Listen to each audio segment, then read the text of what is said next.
വയനാട്ടിലെ ദുരന്തം ലോക്സഭയിൽ ചർച്ചാ വിഷയമായി. കർണാടകയിൽ നിന്നുള്ള ബിജെപി അംഗം തേജസ്വി സൂര്യയും കെ.സി. വേണുഗോപാലും തമ്മിലുള്ള ചർച്ചയായിരുന്നു കടുത്തത്. വയനാട് വിഷയം വേണുഗോപാൽ സംസാരിക്കുന്നതിനിടെ തേജസ്വി സൂര്യ ഇടപെടുകയായിരുന്നു. കർണാടകയിൽ മണ്ണിടിച്ചിലുണ്ടായപ്പോൾ സകലതും നഷ്ടപ്പെട്ട കർഷകർക്ക് വേണ്ടി കോൺഗ്രസ് സർക്കാർ ഒന്നും ചെയ്തില്ലെന്നായിരുന്നു തേജസ്വി പറഞ്ഞത്. എന്നാൽ വയനാട് അപകടത്തെ രാഷ്ട്രീയവൽക്കരിക്കരുതെന്ന് വേണുഗോപാൽ മറുപടി നൽകി. Sir, there is no word to say about that. The incident which happened in Kerala, Wayanad, there is no word because people are inside the soil now also. Not many body recovered, sir. People are inside the. We don't want to make it as a politicized issue also. That's why yesterday also we want a response. We already told we want a response from the government. The people of the state government, central government agencies, all the NGOs, NGO people are doing rescue work. 1 minute, sir. They are all doing rescue work. बोल दिया है now इस विषय के ऊपर चर्चा होगा. Sir, 1 minute, sir. Sir, 1 minute, sir. It is very unfortunate from a member from Treasury benches using this platform for politicizing the issue. We are all for praying. Yes. We are all praying. How many lives can be saved now? Okay. Sir, which ground you allowed him to speak, sir? There is no zero over. Thank you, Venugopal.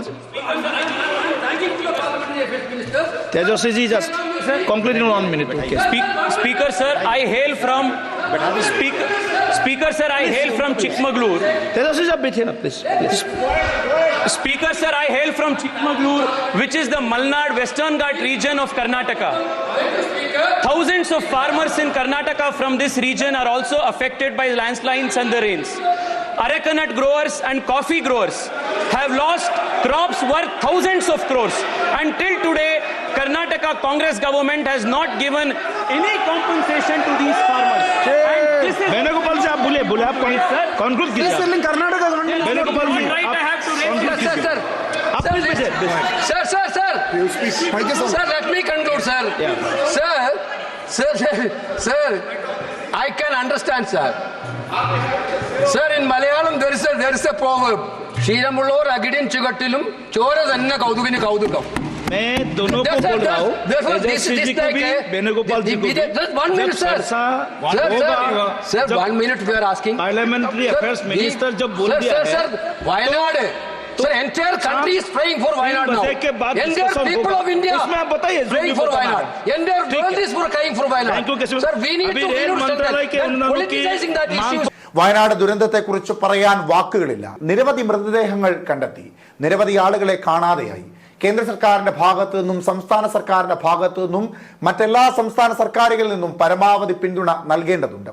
അപ്പോൾ മാത്രമേ സാഹചര്യം പരിഹരിക്കുവാൻ കഴിയൂ. രാഷ്ട്രം കരയുകയാണ്. ഇത്തരം ദുരന്തങ്ങൾ എങ്ങനെ തടയാമെന്നതുമായി ബന്ധപ്പെട്ട് നമുക്ക് ദീർഘകാലവും ഹ്രസ്വകാലവുമായ തന്ത്രങ്ങൾ ആവശ്യമാണ്. അതിനാൽ ഇത് സംബന്ധിച്ച് അടിയന്തര ചർച്ച നടത്തണമെന്ന് ആവശ്യപ്പെട്ട് സ്പീക്കർക്ക് നോട്ടീസ് നൽകിയിട്ടുണ്ട് എന്ന് കെ.സി. വേണുഗോപാൽ പറഞ്ഞു. ഇതിനിടയിൽ തേജസ്വി സൂര്യയ്ക്ക് സംസാരിക്കുവാൻ സ്പീക്കർ സമയം അനുവദിച്ചു. മണ്ണിടിച്ചിലിൽ ഭൂമിയും കൃഷിയും നഷ്ടപ്പെട്ട കർഷകർക്ക് യാതൊന്നും പ്രഖ്യാപിക്കാത്തവരാണ് കർണാടകയിലെ കോൺഗ്രസ് സർക്കാർ എന്നായിരുന്നു തേജസ്വി പറഞ്ഞത്. കർണാടകയിലെ പശ്ചിമഘട്ട മേഖലയിലുള്ള ചിക്കമംഗ്ലൂർ എന്ന സ്ഥലത്ത് നിന്നാണ് ഞാൻ വരുന്നത്. മണ്ണിടിച്ചിലിൽ കൃഷിനാശം സംഭവിച്ച 1000-ഓളം കർഷകരെയാണ് ബാധിച്ചത്. ഏകദേശം 1000 കോടിയുടെ നഷ്ടമാണ് അവർക്കുണ്ടായത്. ഇതുവരെ കർഷകർക്ക് ഒരു നഷ്ടപരിഹാരവും നൽകാൻ സർക്കാർ തയ്യാറായിട്ടില്ല, തേജസ്വി സൂര്യ പറഞ്ഞു. ഇതോടെ അപകടത്തെ രാഷ്ട്രീയവൽക്കരിക്കരുതെന്ന് കെ.സി. വേണുഗോപാൽ ആവശ്യപ്പെട്ടു. ഇപ്പോൾ രക്ഷാപ്രവർത്തനത്തിന്റെ സമയമാണ്. മലയാളത്തിൽ ഒരു ചൊല്ലുണ്ട്, ക്ഷീരമുള്ള ഒരു അകിടിൻ ചുവട്ടിലും ചോര തന്നെ കൊതുകിന്റെ കൗതുകം എന്നും തേജസ്വി സൂര്യയോട് കെ.സി. പറഞ്ഞു. വയനാട്ടിലെ മുണ്ടക്കയിലും ചൂരൽമലയിലും ചൊവ്വാഴ്ച പുലർച്ചെ ഉണ്ടായ ഉരുൾപൊട്ടലിൽ 175ഓളം പേരാണ് മരിച്ചത്. 3000-ഓളം പേരാണ് ദുരിതാശ്വാസ ക്യാമ്പുകളിൽ കഴിയുന്നത്. നിരവധി പേർ ഇപ്പോഴും പരിക്കുകളോടെ ആശുപത്രിയിൽ ചികിത്സയിലാണ്.